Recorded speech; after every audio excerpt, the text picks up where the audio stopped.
ہے موبائل دیکھ کر کے جیسے جیسے موبائل میں کمر ہلا رہا ہے بچہ بھی کمر ہلا رہا ہے. تو ماں بولی اپنے شوہر کو کہ دیکھا جا منا کتنا چالاک چکے. بولا فارورڈ ہے تے ایک دم فارورڈ ہوگا یہ جو دیکھتا ہے نقل کر لیتا ہے. تو اس کا دوست بولا کہ فارورڈ ہوگا اس کو پروفیسر بنا دو. دوسرا بیٹا پیدا ہو وہ بھی فارورڈ, بولے اس کو ایسا کرو وکیل بنا دو. اور تیسرا بیٹا پیدا ہوا ایک آنکھ کا کانا ایک پیر کا لنگڑا, جہاں بیٹھا دے وہیں بیٹھا رہ جائے, ناک سے نیٹا چورا مکھی پڑ رہی ہے. تو باپ بولا کہ میرا نام ڈبا دے گا, پتہ نہیں کیا کرے گا. تو اس کا دوست بولا کاہے نام ڈبائے گا, کچھ تو کرے گا, مدرسہ میں بھرتی کر دو, مولوی صاحب بنا دو. لنگڑے مولوی صاحب ہے.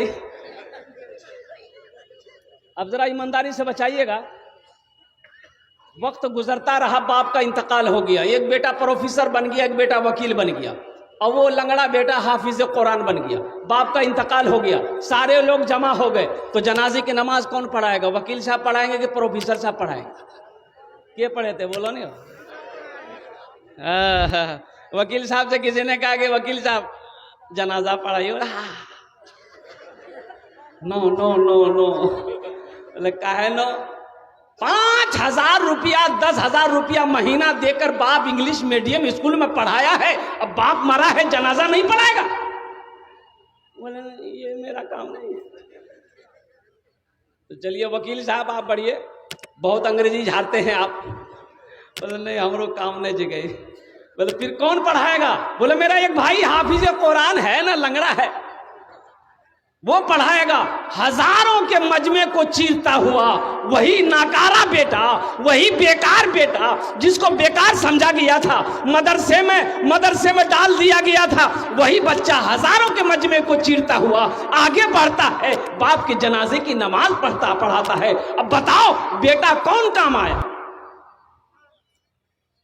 ارے کون بیٹا کام آیا بولو. ہم انگریزی خلاف نہیں ہیں, الحمدللہ ہمارا بچہ انجینئر بھی بنے, ڈاکٹر بھی بنے, پروفیسر بھی بنے, ماسٹر بھی بنے. الحمدللہ میری دعا ہے.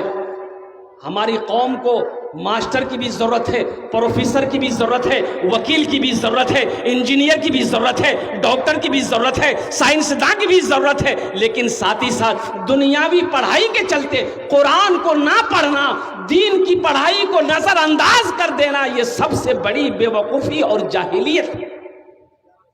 جس نے اپنے بچے کو دنیاوی تعلیم دے دیا, ایم ایس ایم کرا دیا, ساری دنیا کی ڈگریاں دلوا دی, اگر وہ اپنے بچے کو قرآن نہیں پڑھایا تو کچھ نہیں پڑھایا. اگر اس نے اپنے بچے کو قرآن نہیں پڑھایا تو کچھ نہیں پڑھایا.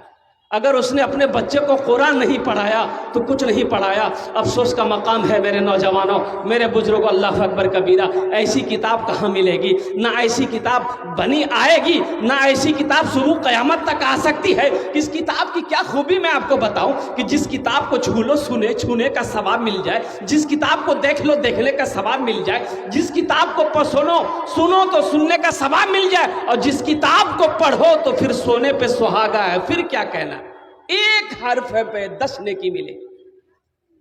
ایک حرف پہ پڑھیں گے کتنی نیکیاں ملے گی بولیے؟ 10 نیکی ملے گی. الف لام میم کئے حرف ہوئے بولو, کتنے حرف ہوئے؟ 30 نیکیاں مل گئی. الف لام میم 30 نیکیاں مل گئی. اور قربان جاؤ, خانہ کعبہ کو دیکھنا ثواب ہے, ماں باپ کے چہرے کو دیکھنا ثواب ہے, عالموں کے چہرے کو دیکھنا ثواب ہے, اسی طریقے سے اللہ کے قرآن کو دیکھنا بھی ثواب ہے. سبحان اللہ بولے تو ماشاءاللہ. اللہ کے قرآن کو دیکھنا بھی ثواب ہے. اے نوجوانوں یہ پیغام لے کر جاؤ, پہلے تو کوشش کرو, اللہ توفیق دے تو کوشش کرو, قرآن پڑھنے کی کوشش کرو. عمر کی کوئی قید نہیں ہے. وہ صحابہ کرام, وہ اصحاب صفہ کا چبوترا, امام الانبیاء پڑھانے والے اور پڑھنے والے حضرت ابو بکر صدیق تھے, حضرت عمر فاروق تھے, حضرت عثمان غنی تھے, حضرت علی تھے, حضرت طلحہ تھے, حضرت زبیر تھے, حضرت سعد تھے. پڑھانے والے امام الانبیاء تھے, اور جن کی عمر کی کوئی قید نہیں ہے. پڑھنے والے صحابہ کرام تھے جن کی عمر کی کوئی قید نہیں تھی. پڑھا رہے ہیں اللہ کے نبی, اور صحابہ کرام پڑھ رہے ہیں. تو اس لیے قرآن پڑھنے کی کوئی عمر نہیں ہے. ایسا نہیں کہ اب 60 سال کی عمر ہو گئی اب ہم قرآن نہیں پڑھ پائیں. کہے نہیں پڑھ پائیں گے انشاءاللہ.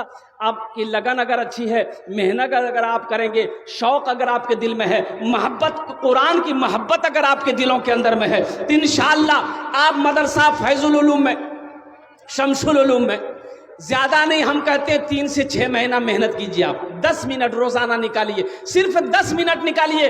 قاری صاحب کو، مفتی صاحب کو، امام صاحب کو بولیے حضرت بس 10 منٹ ہم کو روزانہ دے دیجیے آپ. انشاءاللہ 3 سے 6 مہینے لے لگیں گے. یہ قرآن کا معجزہ ہے. قرآن کہتا ہے تم ہم سے محبت کرو، اگر ہم تمہارے سینے پہ نہ اتر جائیں تو پھر مجھے کیا کہیں.